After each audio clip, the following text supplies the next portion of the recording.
Welcome everybody. This is Inland Empire Real Estate Investment Club, and this is our main event for the month of March. And if you haven't been already, you can go to our website IEREIC.org. Follow us on Twitter, Facebook, Instagram, all of it, all that good stuff. And there we go. And just so heads up, we are recording tonight. We normally don't, but I decided that tonight, why not? So if you're supposed to be somewhere else, you might want to turn your camera off and change your name to something else. Emmy Riley. Change it to Nicole. So agenda, being that we're a little late tonight, I don't know if we'll really stick to this exactly, but usually, it's about 6:10. We're getting started. Once we finish up this quick presentation, we'll go into networking breakouts, or we'll just might go around the room. We'll see how it goes. Normally 6:45 haves and wants, where we talk about what, basically you have and you want. So if you have something, think about, you have a deal or, something you're working on that you want some help, just that's your time to let the room know. At 7 o'clock, we're going to have Paige Panzarello, also known as the Cashflow Chick. She's going to be coming on talking mostly about notes. And then after that, we'll do our lounge session with our Q&A and whatnot after that. So, here at the IEREIC, we do monthly events. This isn't the only event we do. Caesar was asking about in-person earlier. So we have been doing quietly an in-person Saturday morning coffee that happens on the third Saturday of every month. Last Saturday, we had about 30 people out. And it's at Back Porch Homes in Riverside, who's one of our sponsors. And the coffee, it includes coffee and donuts and whatnot. It's a good time. For now, that's really the only in-person one we're doing. We're looking at doing cash flow, bringing cash flow back. I was just talking to Caesar about that earlier, if you were listening in. So for this next month, we might try and get that going again. And then the main event obviously is the fourth Wednesday of every month. Right now it's still virtual. We used to do it at the Mission Inn. To be honest, I'm not really sure when we're going to be able to do that back at the Mission Inn. Even if they let us come back, that's probably going to be at reduced capacity. And if they're charging the same amount for the room and only allowing 15% of the people in, that might not be something that we can do right away. So for now, the main event's still going to stay virtual for the next few months, I would imagine. But if that changes, we'll definitely let you know. Again, we've been trying to do updates and whatnot, not just on email. So if you haven't followed us on social media yet, please do. I've been posting quite a lot more updates and reminders and whatnot. So, and then kind of going out of order here, we also do our mentor mixer on the second Monday. That is virtual as well. And there's a slide for that I'll get into more in a second. So if you haven't, take a picture, of these events or screenshot it or whatever, put them in your calendar.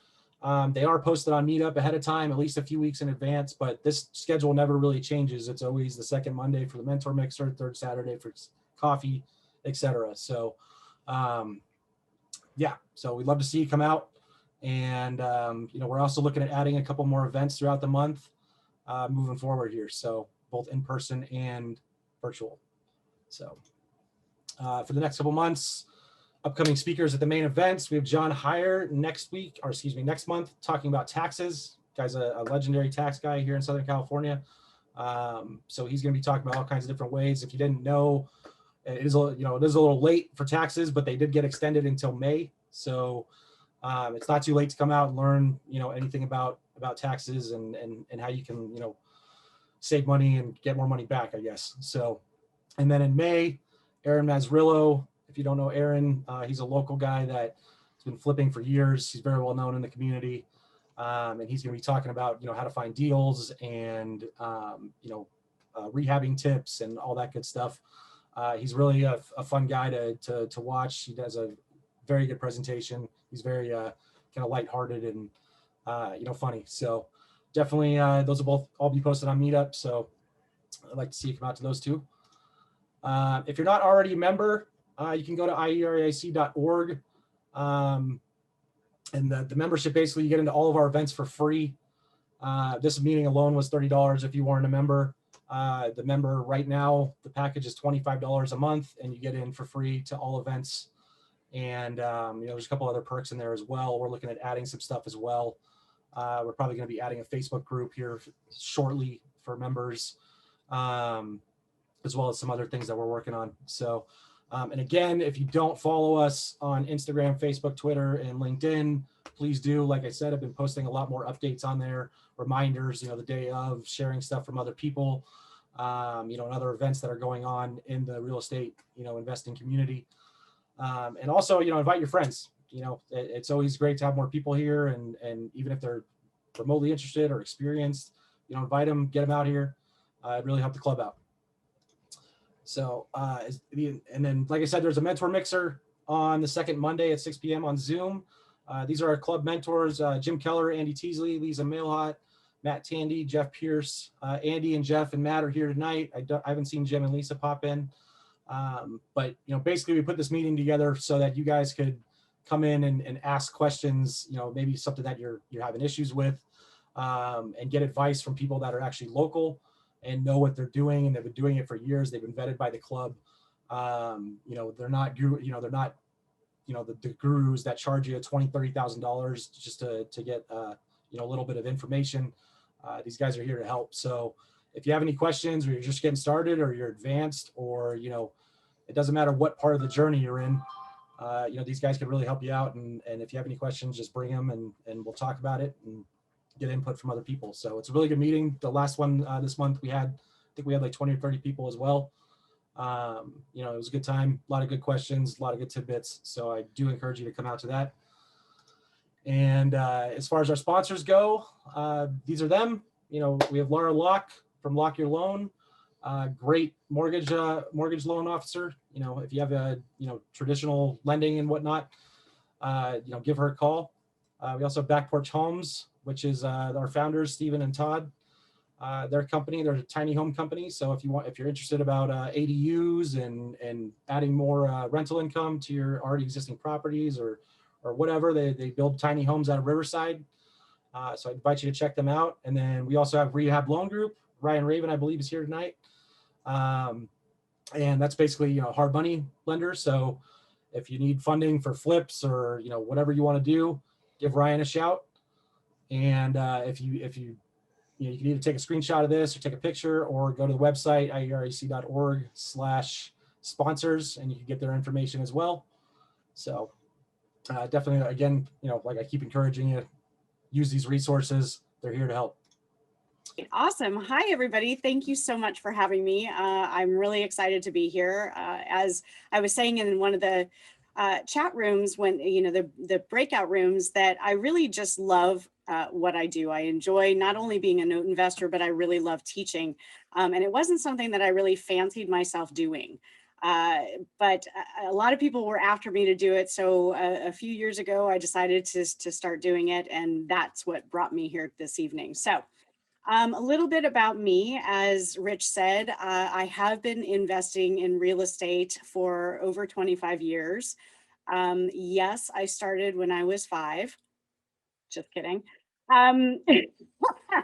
No, real estate chose me. I did not choose real estate. It was not something that was on my radar. I had a grandmother that had a very large estate when she passed, and we were about $4 million in debt, and we had holdings both in California and in Arizona.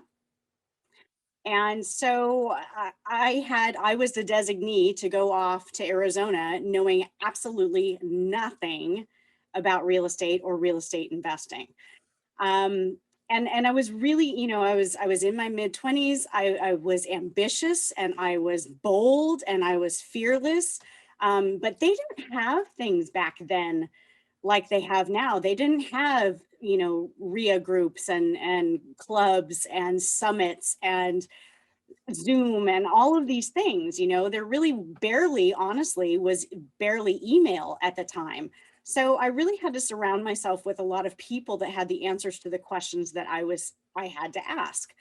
So I got very good at asking people all these questions. Well, quickly I realized that I had a head for this thing.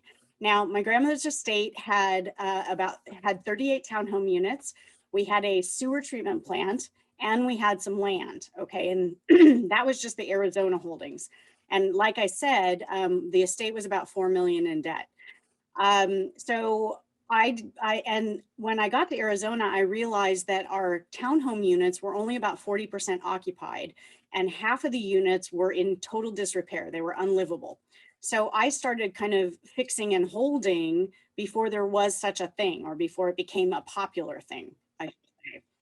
I'm gonna see, is there a way, Rich, to, I don't know if there's a way that I can click the sound on the waiting room.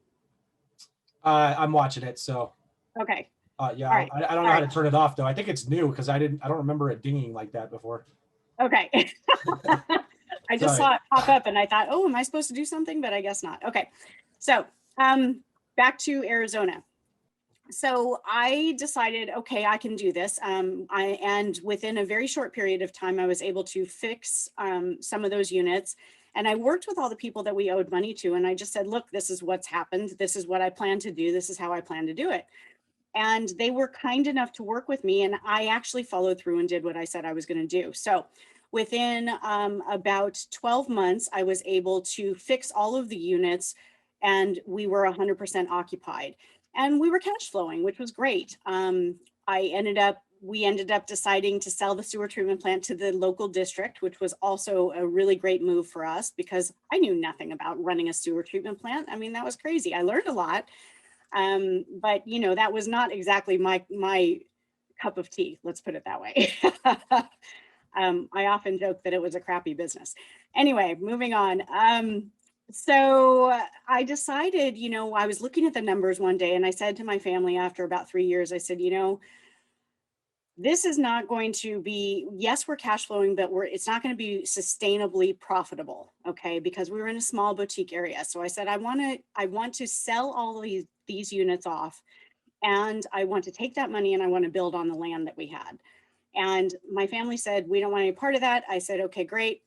I'm going to buy the corporation, so I did. I leveraged, you know, the existing assets and then I bought the corporation and I decided, okay, I'm going to design a project and I'm going to build on the land. So I hired a contractor. We designed the project together. And within a few short months, I realized that I was not going to be able to continue because he was literally going to bankrupt me before I even came out of the ground. So I fired him and I started a construction company. I had no idea about anything construction at all. I just figured I could do, you know, I'd gotten this far, so I could do this. So I found a qualifying party. I started the corporation. I found a qualifying party. So I brought in a licensed contractor. He qualified for the licenses held by my company. So if I needed to replace him, I could. And we grew very, very fast. Within 3 years of that point in time, we had 36 employees. We were the largest private employer in all of that particular small county in Arizona. And we were building everything. We held all of our licenses, like I said, except HVAC and roofing. The only reason we didn't have those is the liability insurance was entirely too high. And this was great. Understand, this was leading up. So this is, you know, early 2000s leading up to 2005. And I was young. I was making money. I was making a lot of money. And I was investing it. Thank God I wasn't blowing it. I was investing it in a variety of different things. So I had cash flowing assets. I had equipment, I had land, I had all kinds of different assets that were available to me. And we built lots of projects. We built projects that were single family homes. And then we built, you know, single family custom homes when smart homes were just starting to come onto the market. And then we built entire complexes. So we were very busy. However, understand that I was literally working 7 days a week, 18 hours a day, and it was killing me. The stress alone was just taking a toll on my health. I was there by myself. I was away from my family. I was away from my friends. And the stress and the pressure was just too much. So when the crash came, I was actually expecting the crash. I saw that it was coming because I knew what I was selling. I was selling second homes that were $800,000 to people that could not afford them. I mean, the loans that were being written, I saw the writing on the wall. My problem is that I didn't anticipate that the crash was going to happen to me. And the reason for that is because I had so many assets and I was only about 10% encumbered. The problem is that the people that owed me money could not pay me, and I didn't see that coming. So the crash happened. It happened right on my head, and I had a couple choices to make. I decided that I was going to sell off all of my assets at fire sale prices. I lost some other properties as well, and I decided I was not going to file for bankruptcy. I had the legal right to do so, but I chose to instead sell everything off and pay off everybody that I owed money to. And I did. It took me 3 years, but I managed to get through it. I paid everybody. And at the end of the day, I lost $20 million. So that has a tendency to change you as an investor. It forms who you are as an investor. And I don't mean to be cavalier about it because that's a tremendous amount of money. But I learned from it. It shaped me as an investor. So when I came back into real estate, I was a different person. It shaped who I was and how I treated money. It shaped who I was and how I treated people. And it taught me about what my risk tolerances were. And that was really important. So when I came back in, I had to build my capital back up, of course. And when I did, I started out like everybody else, wholesaling, fixing and flipping, bird dogging. I was doing all of those things. And all the while I had heard about this thing called notes. What are these things called notes, right? So I started studying them. And then about a year back into my coming back into real estate, I bought my first note. And angels sang for me, everybody. And so I'm going to share with you tonight why notes and note investing fits me as an investor and perhaps you as an investor. And it really does check all the boxes for me. Now, notes are not for everybody. There's a lot of detail that goes into the due diligence. We're not going to talk about a ton of that tonight. But I like to call it very front end loaded, which means that the majority of my time is spent prior to buying the note. And then once I buy it, I send it out to my teams and they handle the day to day. And then I manage my teams, which I think is pretty cool. So I am going to share my screen. Hopefully everybody will be able to bear with me, everybody, because I am very good with real estate. Technology sometimes is not my friend. So bear with me. All right, you should be able to see my screen, yes? Yep, you're good. Terrific, thank you. All right, I'm gonna move this over here and move this down here. All right. Okay, so here we go. As I just told you, I am Paige Panzarello, I am the Cashflow Chick, and I'm here to talk about notes. So what are notes? Notes are basically just a promise to pay. They come in a variety of different forms. And when you attach, well, let me start this way. So the variety of different forms that they come in.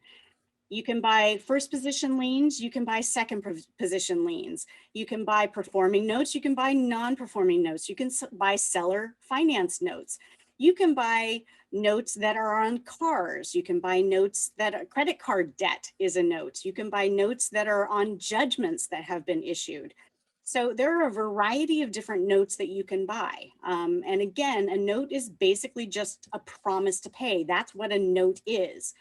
I focus on first position, non-performing notes secured by real estate. Now, originally I started out as residential real estate, and now I have fanned out into larger spectrum. So some commercial, some multifamily, et cetera, okay? So the difference obviously between a performing and a non-performing note is exactly what it sounds like. Again, I focus on non-performing first position liens secured by, and we're going to talk about tonight, residential real estate, okay? Performing notes obviously are exactly what that means, what that says. The borrower is paying the monthly payments on a regular basis, okay?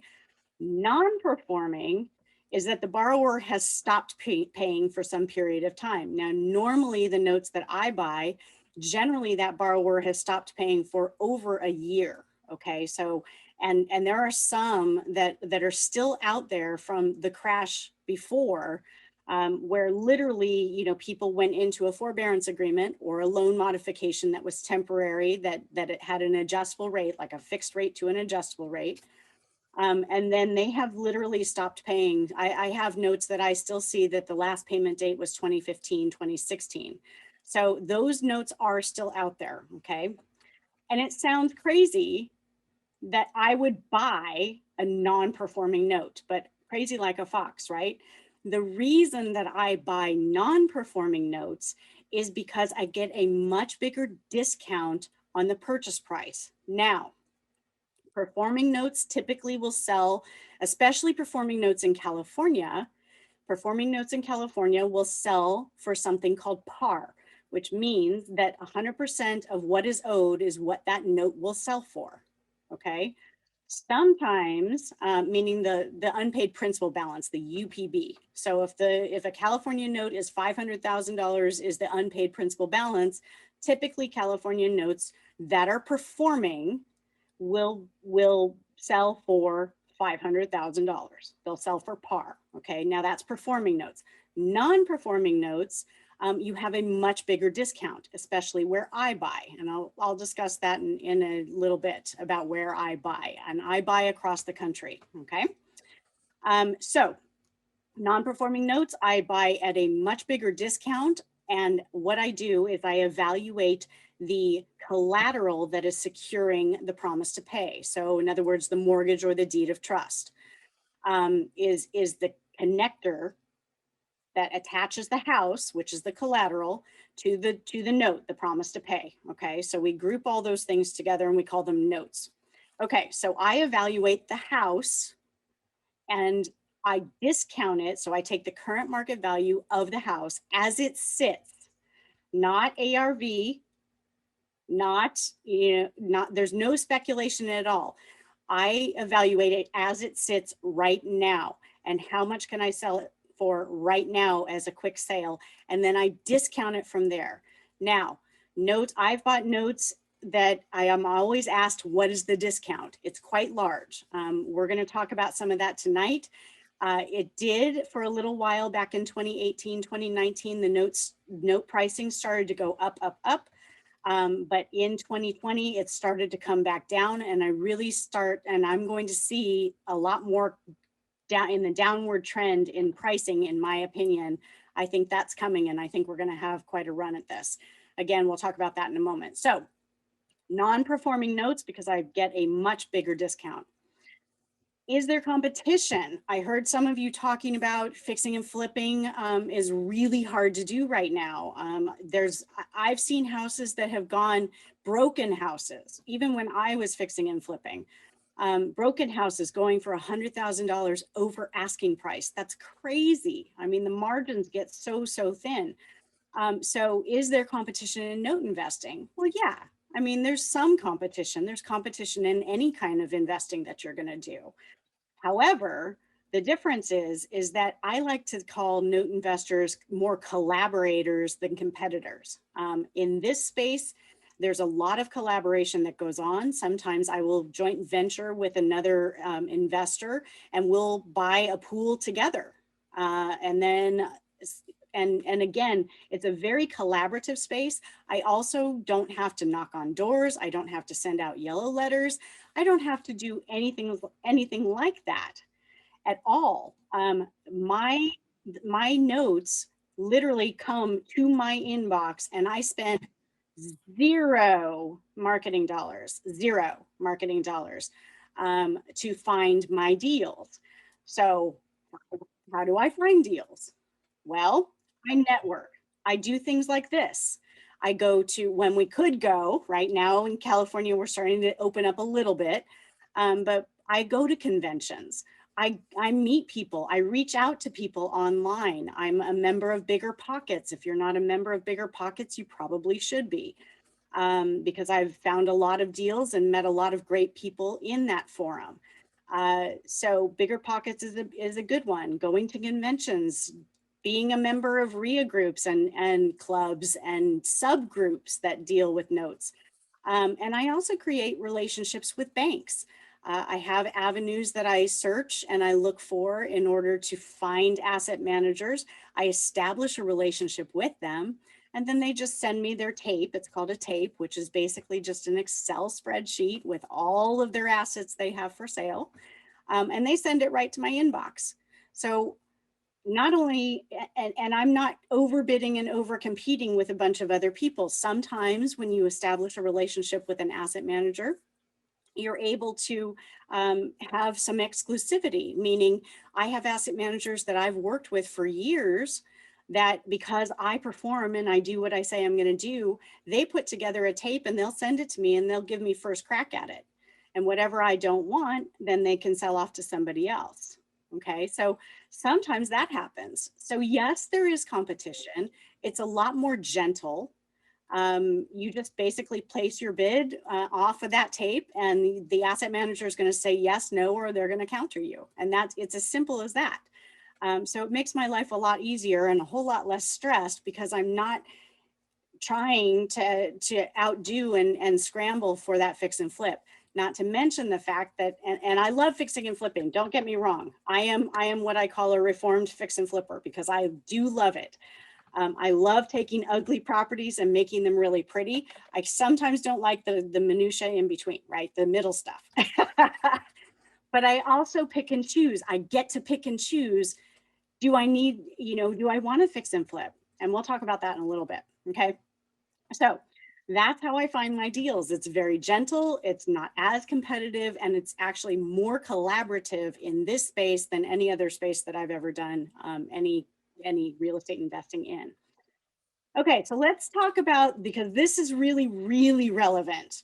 We've been hearing a lot on the news. We've been hearing a lot of what's going on. Things are changing. Things are fast. We're in COVID. So let's talk about these current market trends. Okay, now I have a source of information it's a paid source of information. I watch these numbers, and these are some real-time numbers, but I'm going to start out from the end of 2019.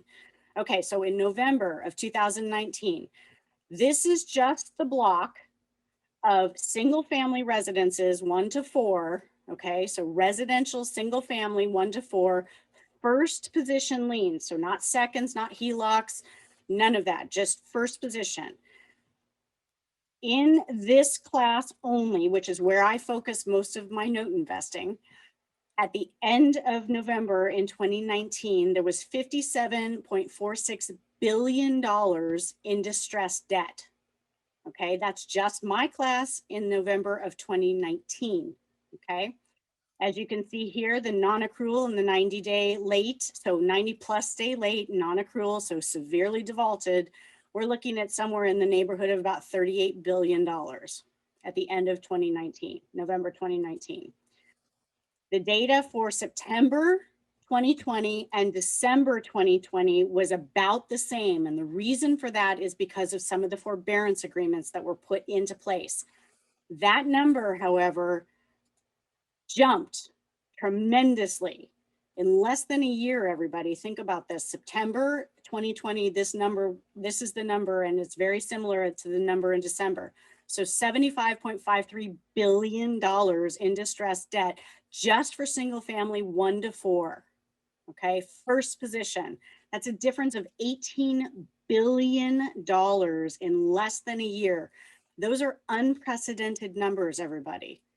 We're hearing that the foreclosures have gone down. Yes, they have, because there are moratoriums across the country on foreclosures. That's why the number has gone down. Also, the government is propping us up. Okay, the government has done a variety of stimulus, right? So different stimulus checks have been happening, PPP loans, EIDL loans, quantitative easing. So they're printing money and they're investing in the bond market, et cetera. They're creating the bonds, et cetera. So that's artificially propping us up. But the real numbers are these. This is real-time data that comes directly from the big banks, okay, or all banks across the country.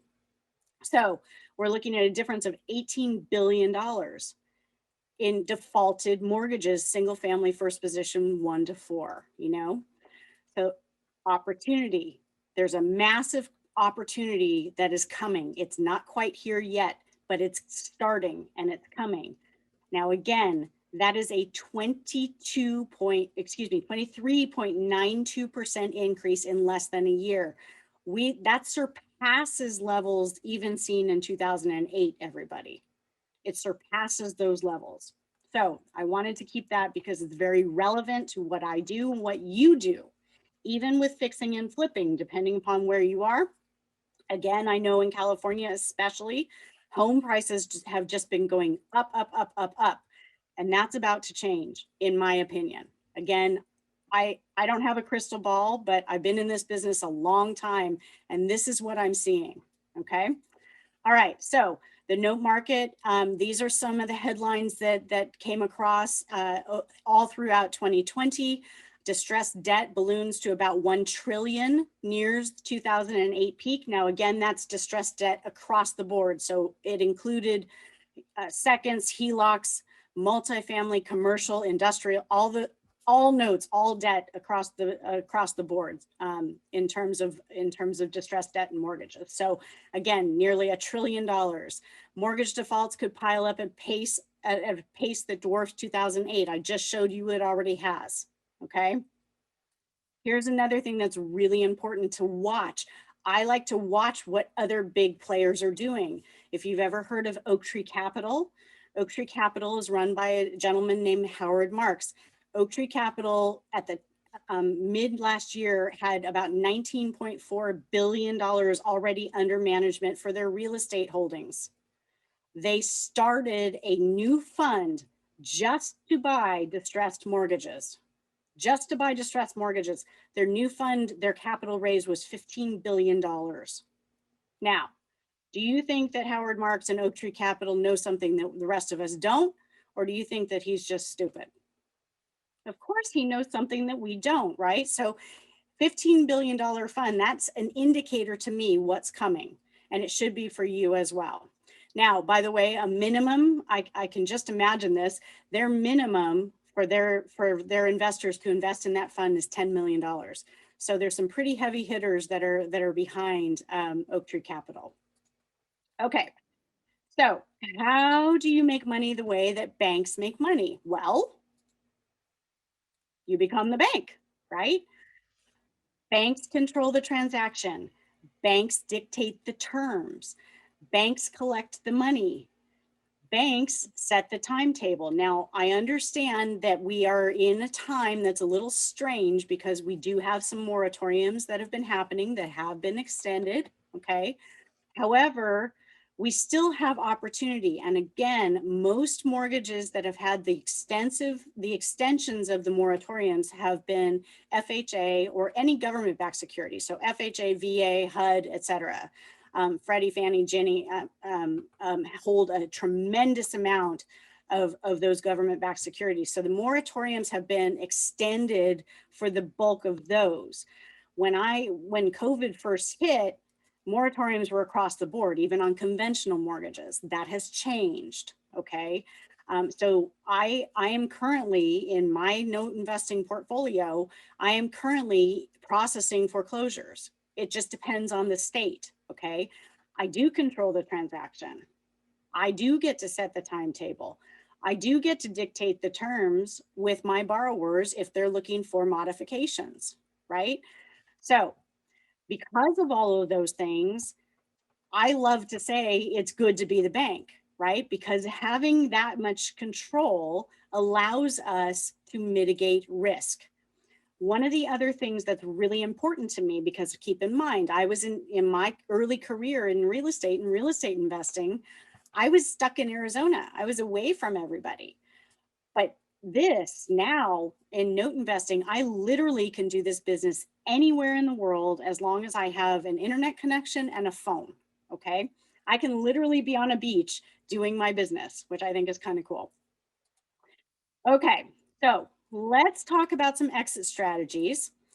And I'm going to throw some really basic numbers at you. Okay. Just to keep the math simple. So unpaid principal balance. That is strictly the principal amount of portion of the loan that is still outstanding. So for this example, we're going to use $100,000. Again, easy math at the end of the day for my brain. Okay, our legal collectible balance. The legal collectible balance is the unpaid principal balance plus any default interest, any fees or taxes that have been paid on behalf of the borrower. So oftentimes if they're not paying their mortgage, they're not paying their insurance, their homeowner's insurance, right? So we as note holders have the legal right to do what's called force placing the policy, the insurance policy. That becomes a recoverable expense from the borrower. If we pay property taxes to prevent against a tax lien or a tax deed sale, that is a recoverable expense. If we have property preservation, let's say that the home is vacant and has broken windows, we can send out property preservation, change the locks, board up the windows, and that becomes a recoverable expense that the borrower owes us. So all of those different attorney's fees, all those different things that we pay out on behalf of the borrower, most of them are recoverable. And I say most because some states only allow a certain percentage of your attorney's fees, and some states allow 100% of your attorney's fees. Okay, just depends on the state and where you're doing your foreclosure action. Okay. All right, so let's say for this example, the legal collectible balance with all those fees, et cetera, is $120,000. Now, the current, remember I said I base my pricing on the current market value of the securing collateral, which is the house. So a lot of times, especially with houses in 2005, and what I think is going to be happening here coming up within the next 6 months all the way through the next 3 years, we're going to have like another 2008 in my opinion. So the houses are going to drop in value, right? So now they're underwater. The borrower owes me $120,000, but the securing collateral is only worth $80,000. So already they're $40,000 in the hole. Again, I base my purchase price not off the 120, not off the 100,000, but off the 80,000, because that's the securing collateral. That's what it's worth. Okay. Now, for this example, we're going to use 50% because again, it's late in the day, easy math for my brain. There we go. Getting tongue twisted. All right. So I pay $40,000 for the note, much like fixing and flipping a house where you have rehab costs. I also have rehab costs. We call them workout costs. Okay. So workout costs for fixing and flipping the paper. For this example, we're going to use about $5,000. Okay, so $5,000. Now, it depends if you're a judicial versus non-judicial foreclosure state. We're going to get there in a minute. But for this example, we're going to keep it easy at $5,000 for workout costs. So I'm all into this note that owes me $120,000. I pay $45,000 for it. Okay, I'm into it for $45,000. So automatically, immediately, I have built-in equity. Okay, current market value is 80, all in for the note. I've got $35,000 in equity that I'm sitting on.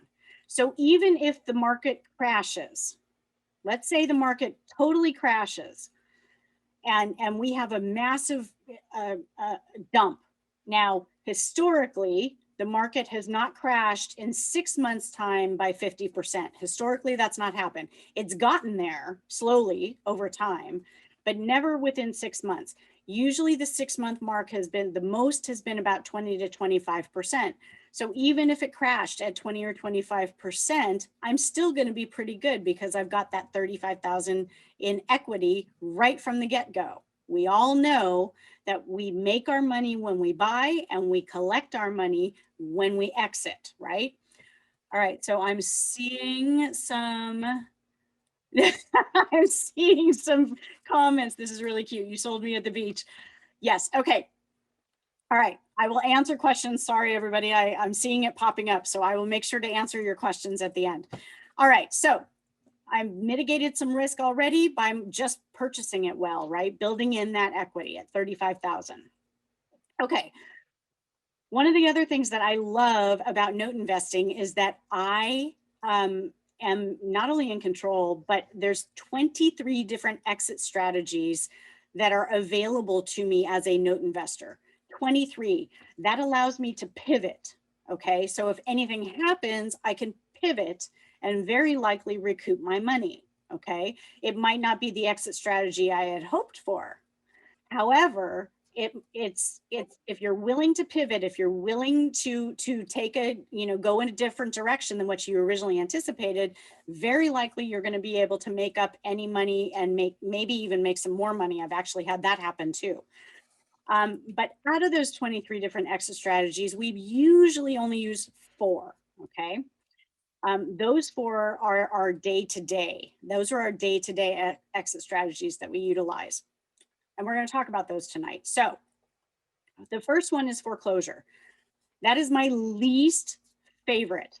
What I like to do as a note investor, my preferred method of exit is to be able to help that homeowner stay in their home. Okay. I like to get them to reperform. We're going to talk about that in a minute, but that's my preferred exit strategy. Foreclosure is my least favorite exit strategy. Okay. There are 2 different types of foreclosure actions that happen across the country, and it just depends on the state that you're in, whether you're a judicial or a non-judicial foreclosure state. Okay, now typically, again, we're in some wonky times right now, but typically a judicial foreclosure state is going to be anywhere from 8 to 16 months. Actually, it was when I first started, it was 8 to 12. In most states that were judicial, with the exception of New York, Maryland is a tough one. Pennsylvania has gotten a lot longer, and New Jersey. Now, I don't buy in those states. New York typically is anywhere from 4 to 5 years to foreclose on that property. That does not fit my mold and my criteria as an investor, right? So I will avoid those states. I also typically don't buy in California, and I know we're all in California, but the reason that I say that is this, and this is just me as an investor, everybody. I would much prefer, you're not going to get this type of discount in California because California notes are highly sought after. Now, that's not to say you're not going to get a discount, because you will, especially in a non-performing situation. However, because California home prices are so high, you're going to plan to spend, $300,000, $400,000, $500,000 for one note. I can take that same amount of money and put it in 5, 6, 7 different buckets across different geographic locations across the country. Okay, that's me as an investor. So I typically don't buy in California. Okay. So California is a non-judicial foreclosure state. As we all know, typically non-judicial foreclosure states typically will take about 6 months, 4 to 6 months to get through a foreclosure. In a non-judicial foreclosure state, the foreclosure auction is conducted by a trustee. Okay, in a judicial foreclosure state, the auction is conducted by the sheriff. Now, it always must be an auction. And that keeps us as the bank honest, right? It allows for the public to offer up payment to pay us, the bank, for the promise to pay, for the note, the amount of money that's due. And it also prevents the bank from getting into the real estate market and taking over people's houses. Okay, so auctions, foreclosure is always held by an auction. And it's just conducted by somebody that is either a trustee or the sheriff, depending if it's judicial or non-judicial. Again, non-judicial, shorter period of time, usually less money. Okay. Judicial, a little bit longer period of time, a little bit more money. But I'll tell you, with judicial foreclosure states, when you're going to buy your notes, you're probably going to get a bigger discount as well because they're less sought after. Okay. So in our example, let's talk about this. Let's say we have a non-judicial foreclosure state and we are, again, we're owed 120,000, but the current market value of that property is only 80. And let's say because it's a foreclosure auction, the borrower may have already vacated or just doesn't care about the property anymore. So let's say within a 6-month period of time, we are able to sell that property or that note. No, it's the property because it's the auction. We're able to sell the property at foreclosure auction to a third party for $70,000, right? So we didn't hit the $80,000 current market value amount, but in 6 months, we made a 25% or $25,000 return, right, on our investment. Our investment is into it for 45. That's a tremendous, who would be happy with that?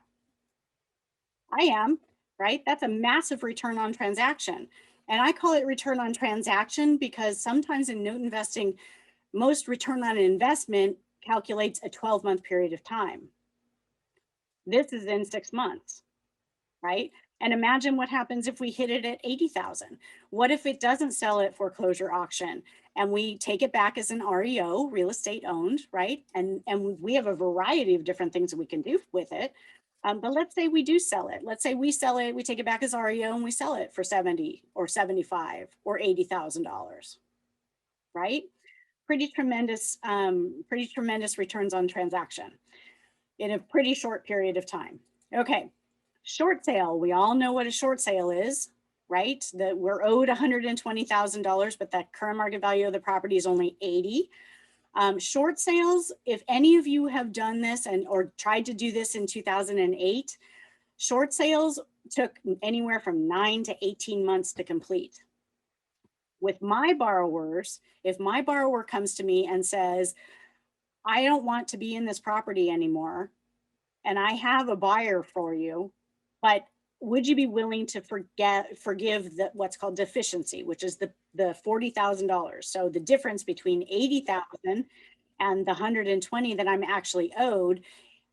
In a short sale, it's a much quicker period of time. If my borrower came to me and said that, how fast do you think I'm going to say yes? Pretty immediately, right? And then it's just a matter of closing the transaction. So I say anywhere short sale will take anywhere from 3 to 6 months. Imagine what we, what if we sell it as an REO? What if somebody likes it that much that they pay over what current market value of the property is, right? I've had that happen. I've actually had that happen where a neighbor really wanted the property and paid over the current market value of the property, right? So in 3 months' time, I literally was able to almost double my money. Who likes that deal? I do, right?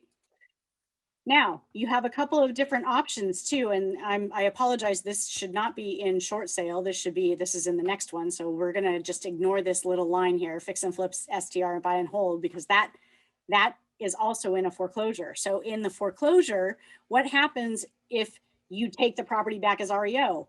Well, you can fix and flip it. What would your return on transaction be if you did that? Whew, can you imagine? Short-term rentals, you could turn it into a short-term rental. Buy and hold, you can turn it into a buy and hold property, put a renter in there, right? And what's your ROI going to look like then? Same thing with what about if you want to sell it to a fix and flipper?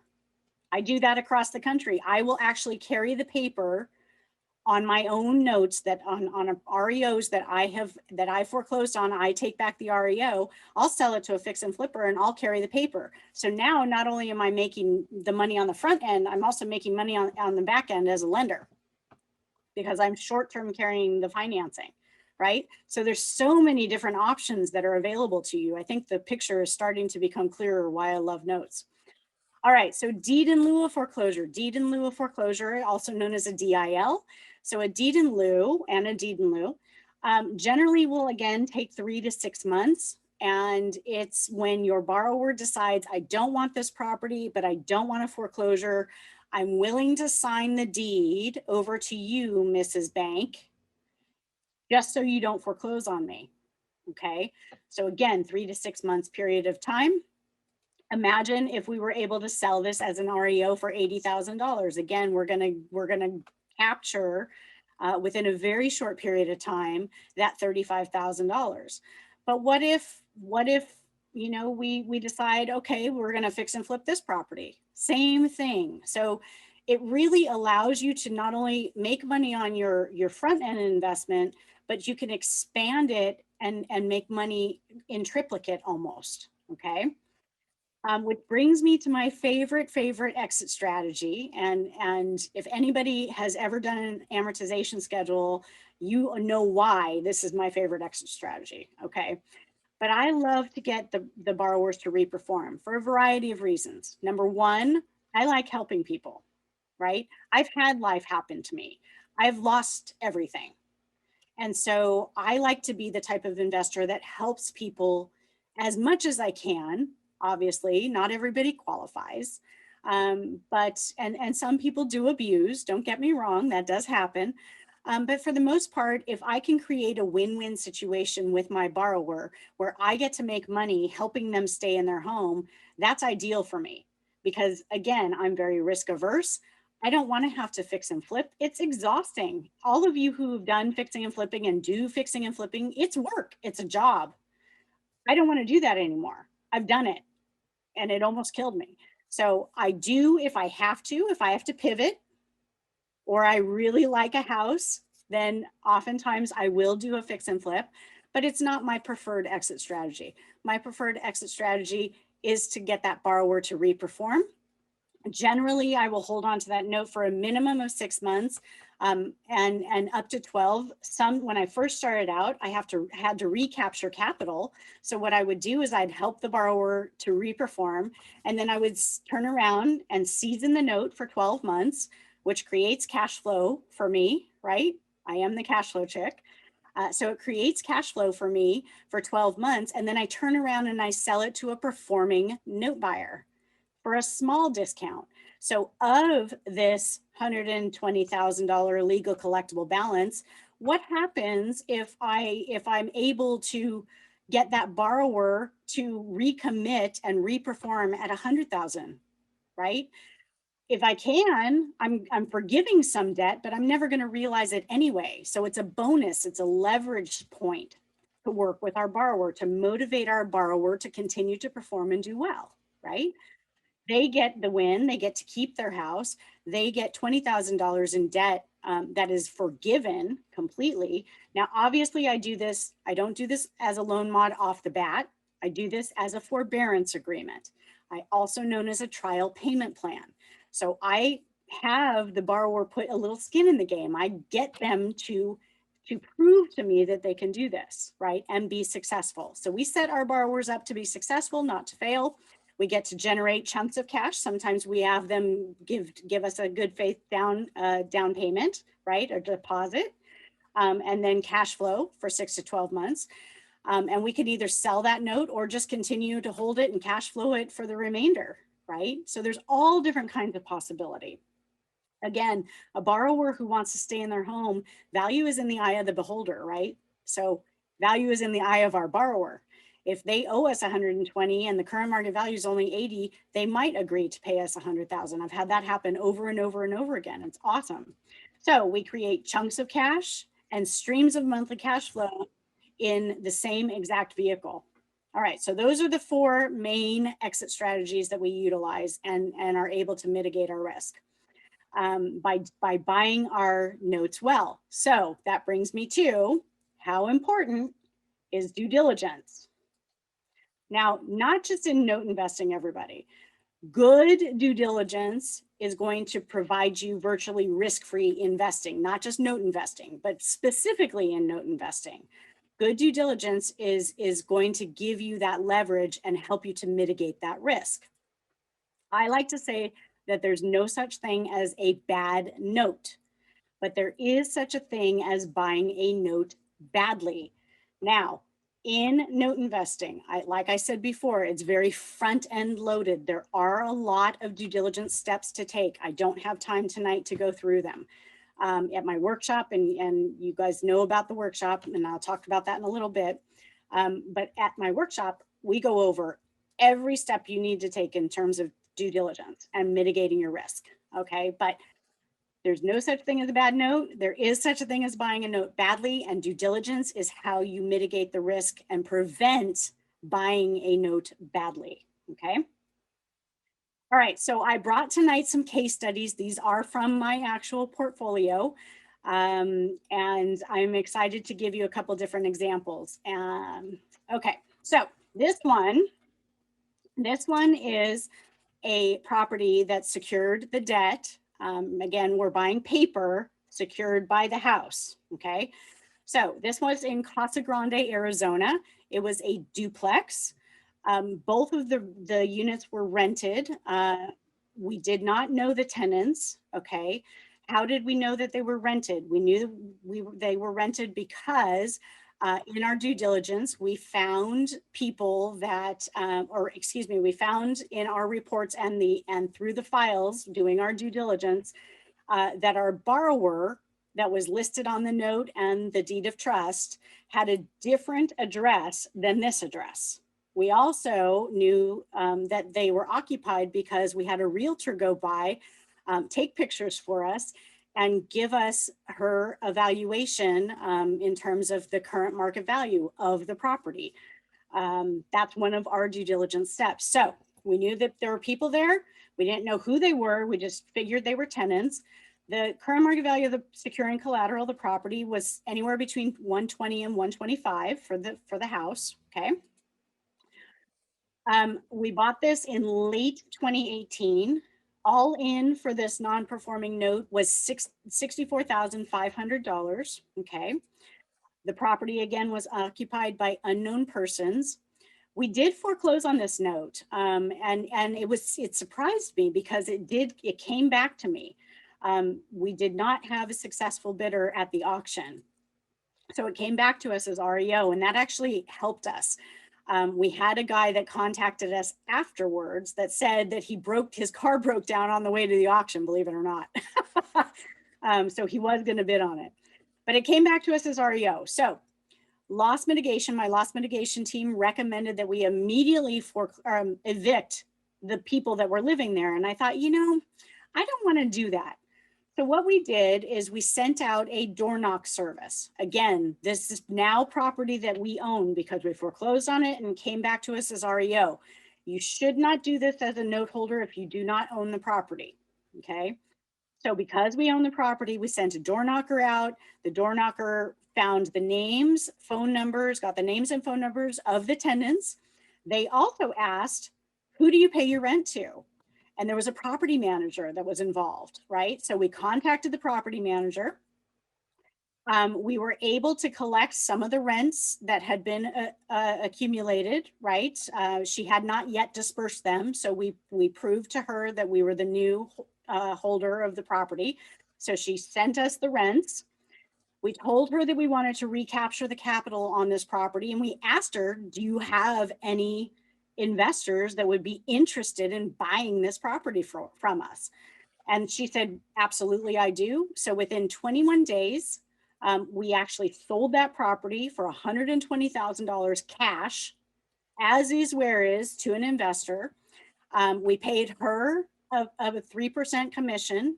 It was a totally off-market deal, right?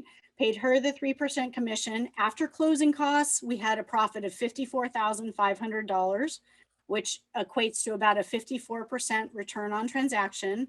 And our JV partners portion was 27%. Who likes this deal, right? I could do this all day long. And this was less than a year. It took us less than a year to get this completed, okay? The next one, and by the way, this is one of the ones that I really, really wanted to rehab. I resisted the urge. This was a gorgeous Victorian. It was over 100 years old. It was in Richmond, Virginia, also in non-judicial foreclosure state. Squatters had done some minor damage on this property. Now, because I like to rehab as well, remember I really like to take really pretty things and make them even prettier. But our current market value of this property was $125,000. Our ARV was anticipated at $225,000. I did check ARV on this one. I don't on every one, but on this one I did. Because again, I had the option, okay, do we want to fix and flip this one? It was there, and I'll get there in a minute. Okay, so 100-year-old Victorian, don't fall in love with the houses, fall in love with the numbers. All in for this note was $54,200. Our borrower was deceased. Okay, now we knew that going in because of our good due diligence. The heirs did not want anything to do with this property, and they would not sign off on a deed in lieu of foreclosure. Okay, so we had to take it to foreclosure auction. Now, this area was a little rough in the past, but it was in the process of a gentrification, okay? Literally next, like right across the street, there was a brand new rehab that was going on. It was almost done. Next door and all down that street were apartments. And this property was zoned R3. So the note holder, if once you foreclose, could take this property, knock it down and build an apartment complex because it was zoned R3 and it was a sizable lot. Plus it was a corner lot. Okay, thankfully that did not happen. Some squatters had broken in and done some minor damage. There was like a fire in a small part, a little area there. Now, we took this thing to foreclosure auction. Now, you as the bank control the transaction. Remember, I said that in the beginning. We could set the opening bid as low or high. I wanted to create a little bit of a bidding war. So when we took it to foreclosure auction, this particular property, they owed us a legal collectible balance, which means all the default interest, all the fees, everything was $217,000. We knew we weren't going to see that because remember, the current market value is only $125,000. The UPB on this one was unpaid principal balance on this one was $160,000. Okay, but again, the bank that we bought it from knew that the current market value was only $125,000. So that's why we got away with paying $54,000 and change for it. Okay. So because we were owed this amount of money and because we controlled the transaction and because I wanted to create a bidding war, what I did is I was able to set the opening price a little lower than we were owed, right? So we set the price and a little lower than the current market value of the property. We set the price at $116,828. I never use round numbers, by the way. That's why you see these numbers, 828. I never use round numbers. It's kind of a psychological thing. So it's never just 50,000. I never offer an offer price to my seller of 54,000. It's always 54,200 or 54,202. So it's always a non-round number. So we set the opening bid on this one at 116,828. Sure enough, we had a bidding war. We sold it to third party at foreclosure auction for $124,211. We had a net profit on this of $70,000 and change. Less than a year it took us to do this. Again, non-judicial foreclosure stay, I think this took us 6 months to get through. So 129% return on transaction in 6 months.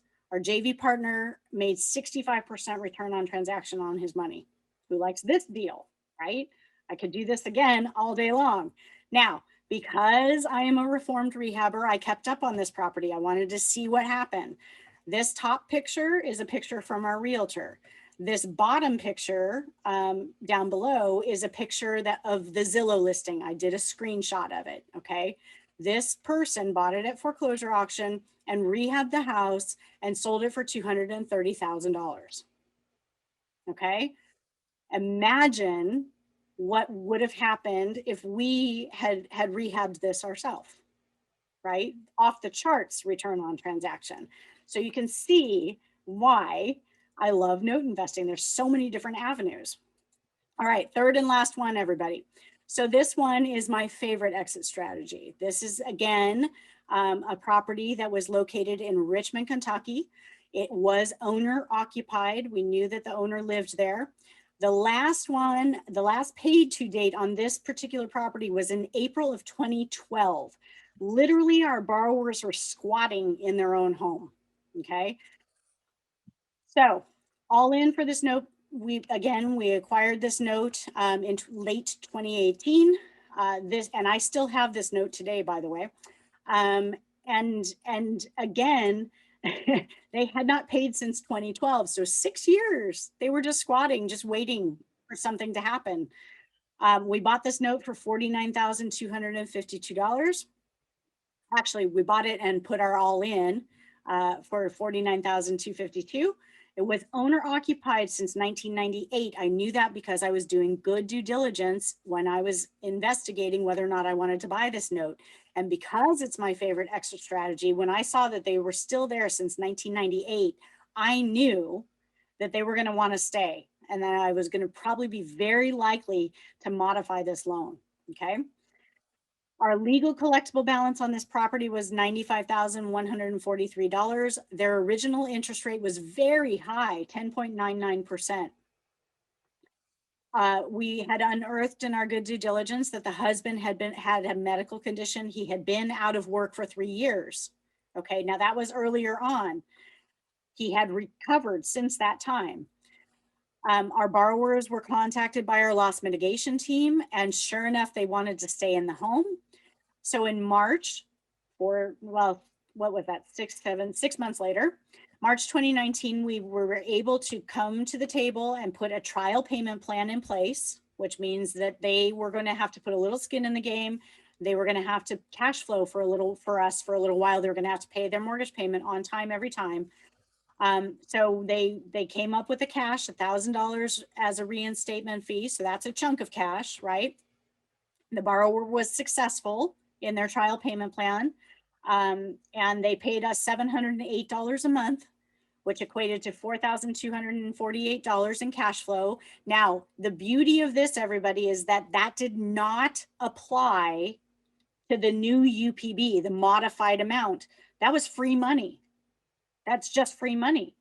Okay. Now, I will say that the $708 had $100 on top of that monthly payment each month to pay our loss mitigation success fee. Okay. So a little bit less, but $708, we cash flowed. We put in place a new modification on 10/1. Okay. What we did is we rolled the arrearage in, we forgave some debt. So we discounted, remember they owed us $95,000. We discounted it in, we collected $1,000 and we discounted the new unpaid principal balance. So we basically refied this loan at $87,500 at 8% interest. And we extended the loan to 480 months because it made the payment palatable for our borrower, right? So if you add all that stuff together, and then we and remember I told you that $100 a month came off the top because I had to pay that as a success fee. So the $1,000 deposit, $4,248 in cash flow per month. I'm sorry, yes, as free money during the trial payment plan, plus $608.40 a month for 12 months. We had a cash on cash return for the first year of 25.5%. Who likes this deal, right? Okay, so the amortization schedule, if you've seen an amortization schedule, you're going to see that of this loan, $580 of the $608 monthly payment is interest.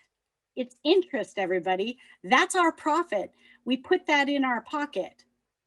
Okay, so pure profit, and we created a win-win situation, right? The borrower gets to keep the house, and we made a very nice chunk of money, and we're still cash flowing that property, by the way, or that note, by the way. I mean, I could sell it off. I could sell off a chunk of partial payments if I wanted to, so I could recapture some capital that way. I'm not going to delve into partials, but that is an option available to you. Or I could have turned around and sold it 12 months later to a performing note buyer, right, for a slight discount. So those are some of the case studies, and we're kind of almost out of time here. So I wanted to share that with you. I hope you're as excited as I am. You heard me reference the workshop that I teach. It's called the Building Wealth with Notes workshop. It is coming up, okay, May 14th through the 16th. It is going to be virtual. I only do this twice a year, and there's only 50 seats. I saw a couple of you, I have already been to it, but so hopefully you will have positive things to say, but I really love it. So again, only 2 per year. I used to do 3. I'm too busy as an active note investor. I don't have time, frankly. So, and seats are limited to 50 people. Because you are here tonight, normally that 3-day, it's live, hands-on, interactive. I give you all of the tools that you are going to need. Again, I started this out by saying I don't just give you a few tools. Actually, I said that in my breakout room. Sorry. I don't just give you a few tools. I give you all of the tools. I don't, and you also get my team. I don't hold anything back. Okay. Normally it's $697 because you're here tonight. We take $100 off, so it's $597. And if you want that discount, then go to cashflowchick.com/IEREIC. Whoo, that's a mouthful. To register for your spot. Now, if you're not quite ready to do that or think, wow, that might be too much, and you just want a little more information, please reach out to me. Go to cashflowchick.com/free or because they're 2 different things of information. Cashflowchick.com/info. And I will send out a bunch of free information to you as well. Or if you think, I don't want to do this page, but that sounds really great, and you're interested in learning about passive income, then go ahead and go to cashflowchick.com/invest.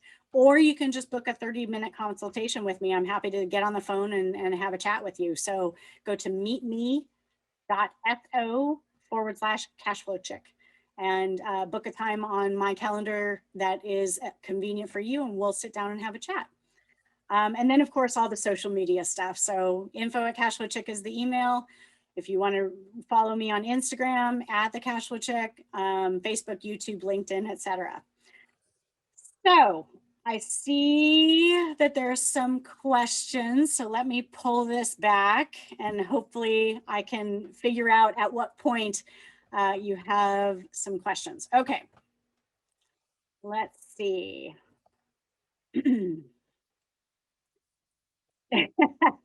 Henning says, let's get the damn crash. Yeah, in 2007, 2008, we had a major crash. And again, I anticipate, because of the numbers that I showed you much earlier in the presentation, that we're really going to have quite a run on this thing. Again, I don't know what the government's going to do, and I do think pricing is going to come down even more than it already has. So I think that the opportunities that are available to us are tremendous. Andy asked, what are the tax consequences on these deals? Andy, it's such a good question. Okay.